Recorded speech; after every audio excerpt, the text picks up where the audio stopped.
Following the horrendous circumstances of Henry Nowak's death, can I urge the Prime Minister to consider this?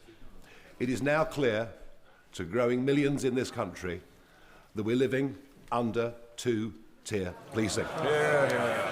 The instructions that are given to police officers from police bosses are clear and written down in ink.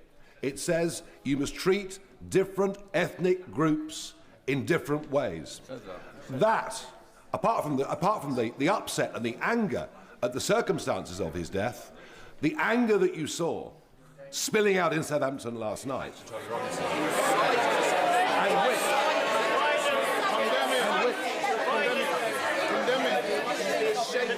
and which is in danger, condemn the violence, which is in danger of getting considerably worse because if the public lose trust, if the public lose trust in being treated fairly by the police, can he take some action, end this divisive practice of two-tier policing and make sure that all British citizens are treated the same?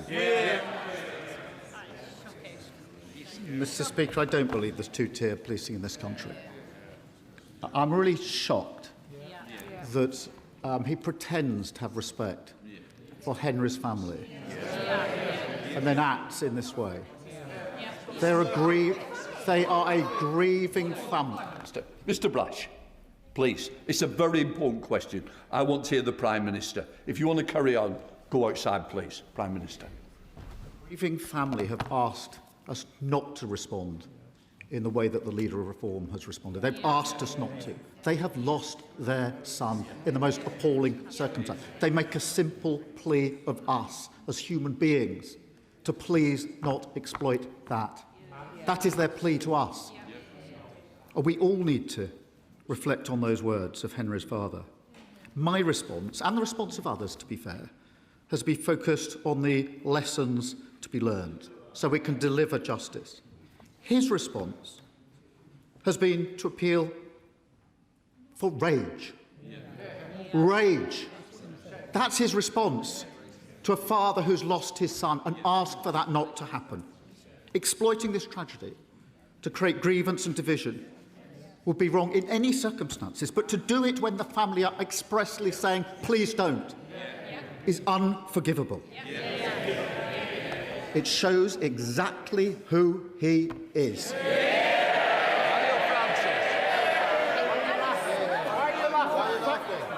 Thank you, Mr. Speaker.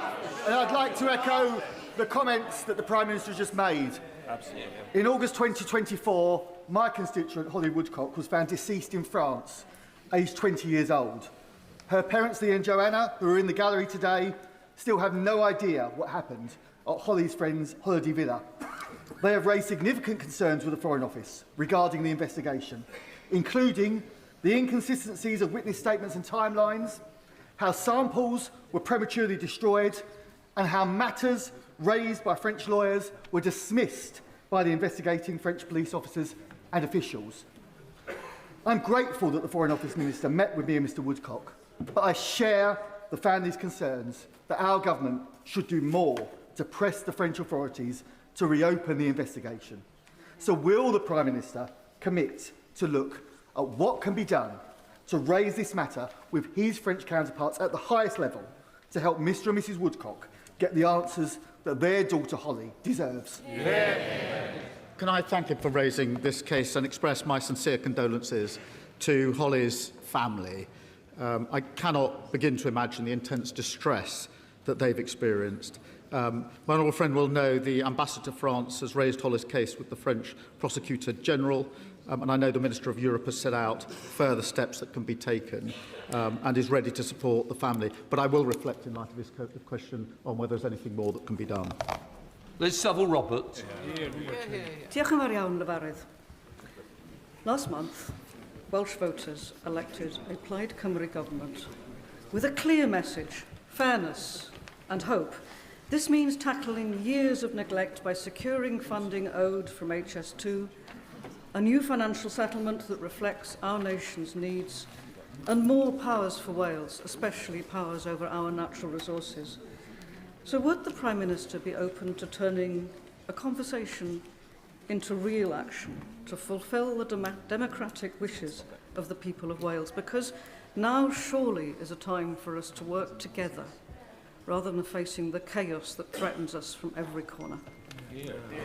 Can I thank her for a question? As she, I hope, knows, I did have a call with the First Minister of Wales just 2 weeks ago and made it clear that this government, will work constructively with the First Minister and with the government in Wales, because that's the right thing to do to deliver for Wales. Tristan Osborne. Thank you very much, Mr. Speaker. Can I ask the Prime Minister about our National Health Service and what better treatments can we offer people suffering from memory loss? A very distressing case was recently brought to my attention by a constituent in Waldham, in a village in my constituency, of a man who could not remember his own words, even though he said it on television, that the NHS should not be funded through general taxation. What can we do to ensure my constituents in Chatham and Aylesford secure clarity on future Kent and Medway NHS funding, and what can we do to help the leader of Reform UK? Well, my honourable friend makes a powerful point. The Reform leader wants everyone to forget that he called for our NHS to be replaced with an insurance-based system. You might want to jot it down to jog his memory. And then he said that if people can pay, they should pay for NHS treatment. So we can help him by jolting his memory here. You cannot trust reform with our NHS. The only way to protect it is to vote Labour. Rosie Duffield. Thank you, Mr. Speaker. This week, Tom Carriage and UK Hospitality launched their That's the Problem campaign.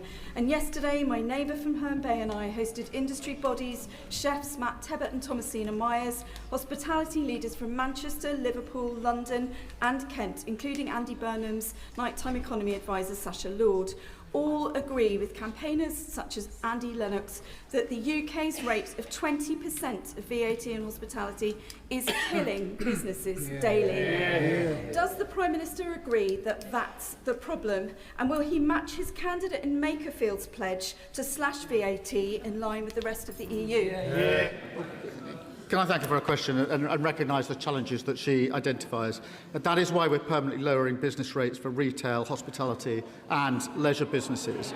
Every pub will get 15% off its new business rates bill, and bills will be frozen in real terms for a further 2 years. In relation to VAT, she'll see that we are supporting, by cutting VAT on children's meals in restaurants, particularly over the summer period, with the savings that were set out 2 weeks ago by the Chancellor. Linda Just. Thank you, Mr. Speaker. Every year, around 160 university students commit suicide. That's more than 3 every week. Yet there is no established duty of care on universities to protect the health, safety and welfare of their students. This is not about creating excessive burdens on universities, but requiring them to take reasonable steps to prevent injury or harm to their students where the risk is reasonably foreseeable. So would the Prime Minister please meet with me to discuss this issue so that we can do all that we can to prevent our young people dying at university through suicide? Well, Mr. Speaker, any death from suicide is a tragedy, as everybody across this House will know. We're bringing together students, bereaved families, universities and the NHS to strengthen the mental health support provided to students, and we've appointed a student support champion to drive improvement across our universities, and the Minister will be happy to discuss that and other matters with him. Andrew Rosen.